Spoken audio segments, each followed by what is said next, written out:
Na última sexta-feira, 27 de novembro, foi o Dia Nacional de Combate ao Câncer. E aqui no Brasil, há uma legislação específica para assegurar os benefícios dessas pessoas, mesmo que muitas delas desconheçam seus direitos na área. Dessas pessoas, no caso, pessoas com situações de câncer, pacientes oncológicos. Algumas iniciativas podem resultar numa melhor qualidade de vida aos pacientes oncológicos, além de reforçar os cuidados com eles.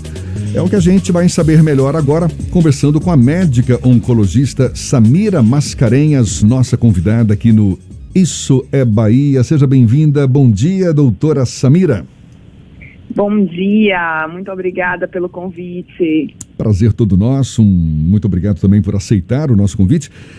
Que benefícios são esses que asseguram, ou pelo menos têm a pretensão de assegurar, melhor qualidade de vida para os pacientes oncológicos?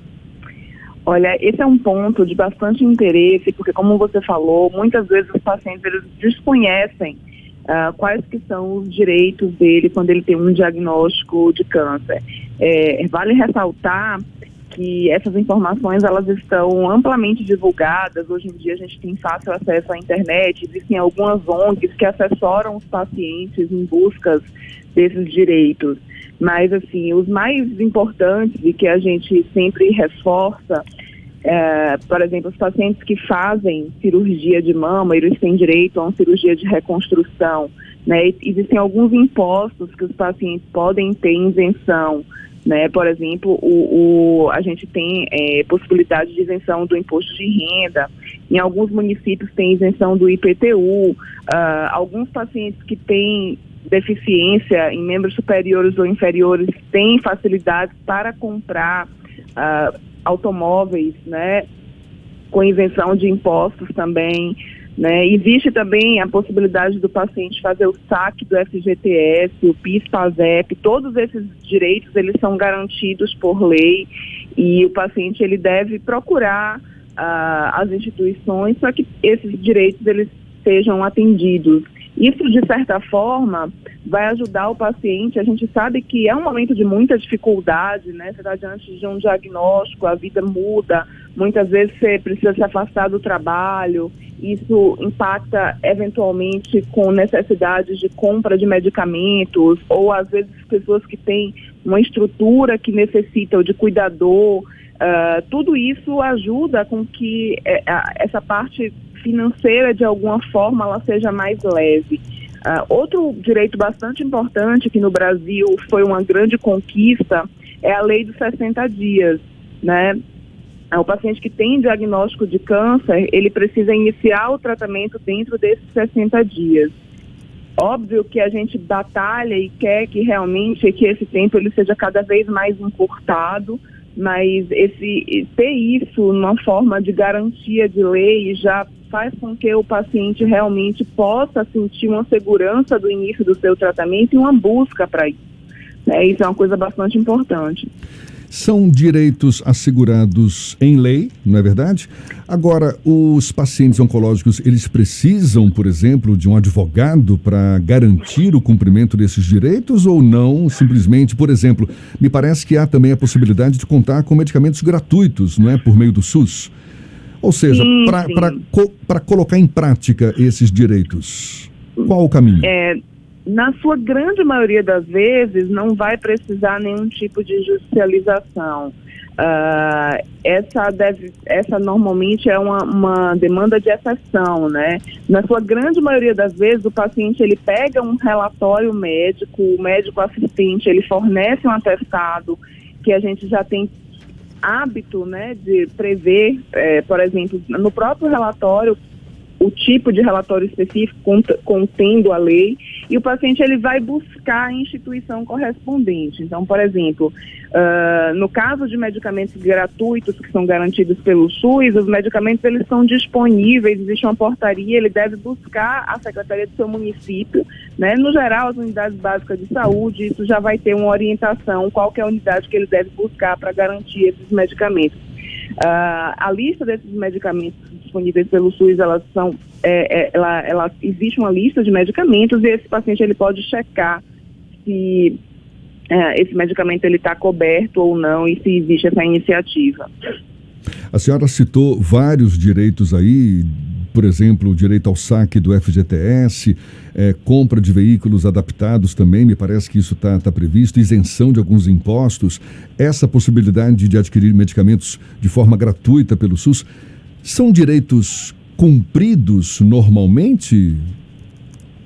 No geral, sim. Os pacientes, na grande maioria das vezes, o que existe é um desconhecimento. Ou até mesmo, o paciente, o câncer, ele ainda carrega consigo um grande estigma, né? E toda vez que o paciente ele tem um diagnóstico, ele fica muito preocupado e acaba não se levando para esse lado, né? Quando o paciente, ele tem uma ajuda, isso eu sempre falo para os acompanhantes dos pacientes, ao invés de você ficar buscando eventualmente dados que vai deixar o paciente até às vezes mais preocupado, acho que uma maneira de você ajudar de uma forma bastante positiva é trazer o que pode ajudar ao paciente naquele momento. E como eu falei no início, existem algumas ONGs que fazem todo esse trabalho. Se o paciente tem alguma dificuldade de conseguir, ela vai e diz qual que é o caminho que ele deve seguir. Na grande maioria das vezes, os pacientes não têm dificuldades para conseguir. A dificuldade é burocrática, na verdade, porque precisa ter um relatório, precisa ir lá buscar, né? Existe todo um processo de checagem nisso, que é necessário. Talvez a gente possa hoje, até a pandemia trouxe algumas dificuldades que talvez quando a gente retorne, né, que acabe a pandemia, a gente torce para que isso aconteça logo, mas que essa questão do uso da digitalização, isso permaneça e traga um benefício, né, da pessoa evitar ir ao local para ter que dar entrada num processo, por exemplo. Né? Isso é uma coisa que veio como positiva, digamos assim, na pandemia. A partir do momento em que há algum tipo de direito negado para esses pacientes, é necessário constituir um advogado, porque em algumas situações os pacientes passam por constrangimentos até obter um direito que é deles. Como a senhora recomenda lidar com o momento em que há algum tipo de negativa?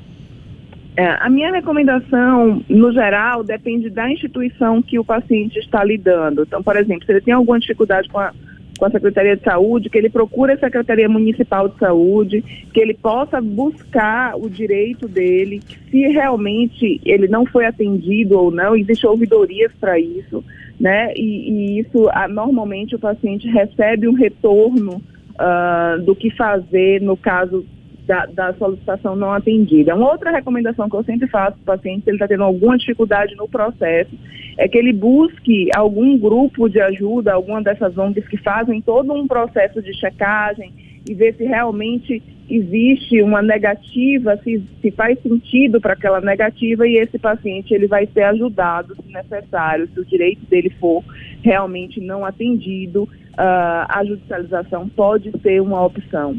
A senhora acredita que o Estado brasileiro como um todo tem prestado um serviço adequado para os pacientes que têm um diagnóstico de neoplasia? Essa é uma pergunta bastante complexa, né? A gente tem uma particularidade no Brasil e esse é um momento que a gente, como profissional de saúde, precisa realmente ressaltar. O SUS teve uma grande importância em todo o cenário que a gente vem vivendo, especialmente agora no momento da pandemia. O Brasil, ele realmente tem tido um melhor posicionamento em relação ao fato de ter o SUS, né? Se a gente não tivesse o SUS, muito possivelmente a gente estaria num cenário muito mais desfavorável.